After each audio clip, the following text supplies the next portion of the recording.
So my name is Papa Kist. I'm a distinguished Toastmaster. I'm a member of the Toastmasters community. Hello, my name is Henrika Mwafo.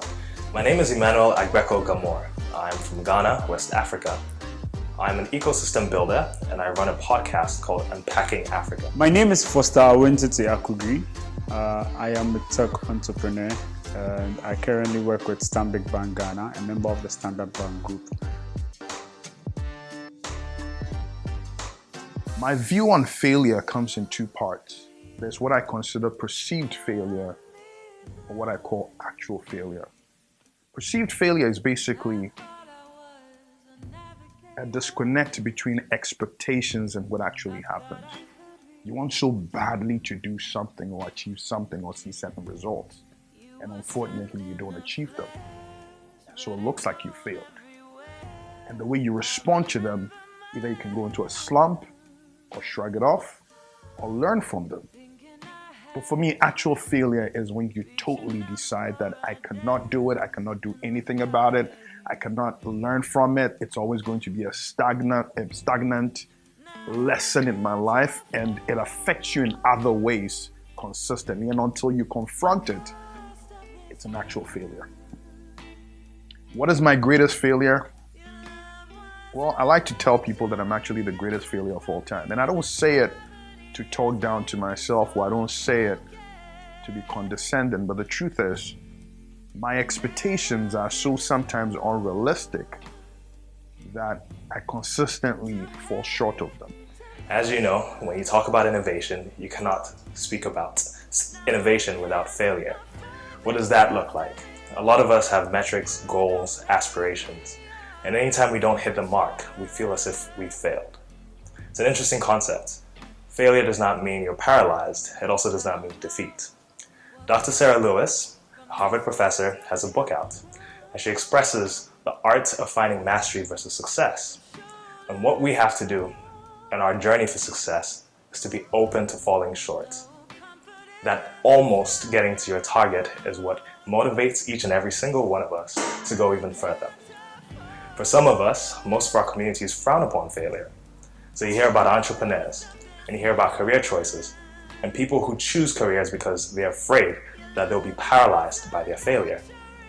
I've gone through many failures personally. Luckily, it hasn't been academic, but there have been different times when I felt as if I didn't match up, I didn't measure up, not just for my own goals, but people's expectations of me. And as I grow in my own journey, it's important to be vulnerable and to understand that failure does not mean that you're defeated. These metrics are guidelines. And as we reimagine what it means to build our own ecosystems on our continent, from Africa to the world, it's incredibly important to not to be afraid to fail, not to be afraid to pivot, not to be afraid to reimagine, not to be afraid to collaborate. So if you're out there and you're part of what's been going on, and for me personally, Connect World has been an enormous resource. The way that I've engaged is with the mentorship series that impacts different people's lives in changing mindsets that failure is not paralysis. It is an opportunity to reinvent yourself, and sometimes an opportunity to reflect. And that's an opportunity for you to say, well, your theory, your charted course could potentially be something redesigned and reimagined differently. What does failure mean to me? This is actually a really interesting question because my definition of failure has kind of been in flux at the moment, but what I've landed on is that failure means living and working in a way that is divergent to your values, right? This definition has kind of come about just from me being introspective and thinking about my past experiences. When have I not been true to self, and what has that led to?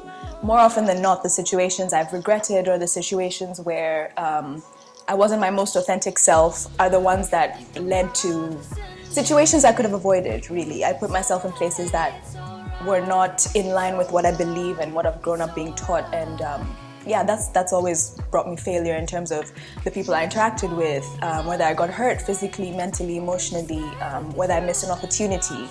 It's always really been me thinking that following the crowd or other people's definition of success is better than my own, and so that has led to me failing by not living according to what I fully believe in. To me, failure is always an opportunity to become more resilient, right? And I see failure as system downtime, where something malfunctions and you need to pick yourself up, or you need to check and fix and move on, right? I also see it as a pothole on the road. Every journey is bumpy, and every time I come across failure, it becomes that opportunity for me to learn something new, to learn how to maneuver and leave a trail for someone who is coming to know that there is a pothole ahead, right? So that is how I see failure. And so if you ask me what my greatest failure is, it's I'm living it right now. I so passionately believe that I can change the world. I so passionately believe that I can build the right team. I so passionately believe that I can find the solutions for Africa, that every single time that I get one of those moments where I sit back and I say, maybe it's time for you to grow up. Maybe you're being too unrealistic. Maybe you're being too idealistic. I go through a moment of, there we go again. We failed again. But here's the beautiful thing that happens. The next morning, I don't know how it happens, and maybe that's why I'm young and optimist. I wake up with a renewed faith to try one more time. And maybe I've tried 1,000 times, maybe I've tried 2,000 times. The point is, we will continue failing till the day where we succeed. And that's okay. So, my entire take on failure: embrace it, learn from it, cry over it, heal, but always look out for the silver lining. There's an opportunity in every failure. There's an opportunity in every tragedy. And after you learn to deal with the psychological, emotional bit, just find a way to crawl through it. Tomorrow is going to be better. So on my end, there are two big scenarios that I really failed at. On the personal end, there was a time when my father fell in a coma and I had to make a big decision about where I lived, which was in the United States and coming home. Where I failed was to act empathetically and to articulate how I felt and why I felt like, especially with those that loved me, moving back made sense. I felt like the metrics that I had set for myself were not metrics that matched the expectations for me. And so a lot of people felt disappointed that given the opportunity to thrive, graduating from college in the United States and deciding to come back home, especially when my family had made huge sacrifices for themselves to leave for greener pastures. On reflection, it seems an easy choice, or some may debate that it was the right thing to do. I think why I consider it an opportunity for failure is because I was not vulnerable enough in expressing how I felt about the situation, and I did not collaborate and coalesce the people who love and care dearly about me, about what I was going to face. More on the professional front, another opportunity for failure has been around research. I think that a lot of us, and well, some of us, particularly me, I've done really well academically. I skipped 5th grade, I got into schools in the States on full scholarships. I've done multiple programs, including Harvard Business School. But one of the things that I've constantly struggled with is a doctoral program for specific thesis. And I think the reason why I failed at it was because I don't agree with the metrics on how African innovation is measured. And part of that is also in reflection is I am more of a doer rather than a theoretical research person. And so the failure or the journey to what would have been considered failure is a reflection point for me to understand what my role is, what my passion is, and ultimately what my contribution is, not necessarily in academia, but wealth of knowledge and knowledge transfer in innovation spaces. Ooh, my biggest failure. There's an amalgamation of them.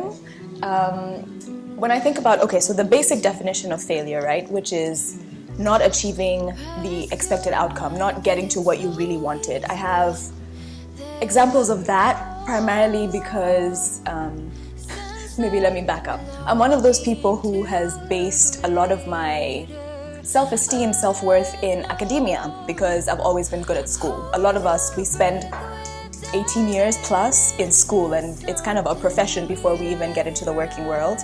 And so it's very easy to build your confidence around that. And so for me, failure was not succeeding at a fairly important class at a very important time in my university experience. And so that set me back in am I good enough? Asking all these questions. Am I worthy? Why didn't I succeed? You know, I'm not supposed to be here. All these things that kind of make you spiral. So in the physical or the more accepted definition of failure, I would say that's one.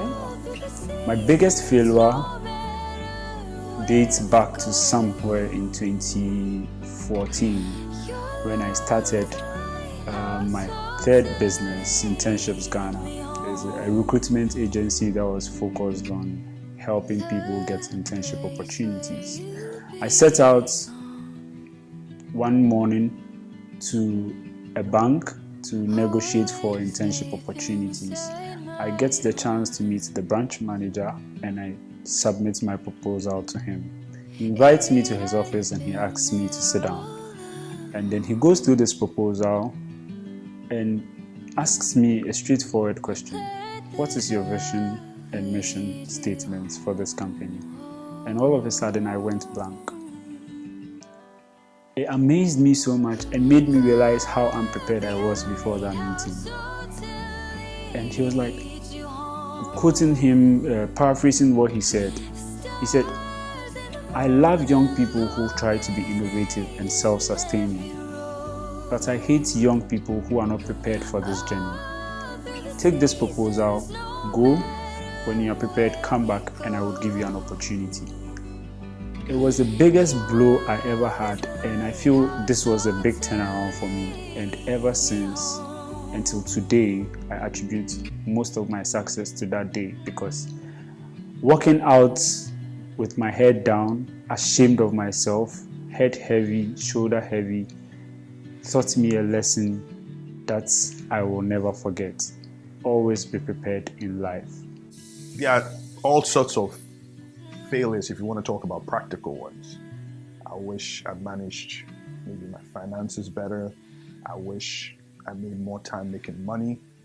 I wish I listened to my mother more.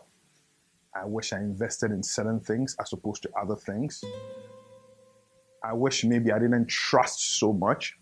And all these have taught me lessons that I've grown through. And I'm still learning every day. I'm still stumbling every day. Those are the practical things that happen. But over time, what does it mean to you? Maybe I should have found out my purpose earlier. Then I wouldn't have spent most of my time or most of my childhood running all over the place with a chicken with his head cut off. But taking that failure, embracing it, living through it, learning through it, that's what matters.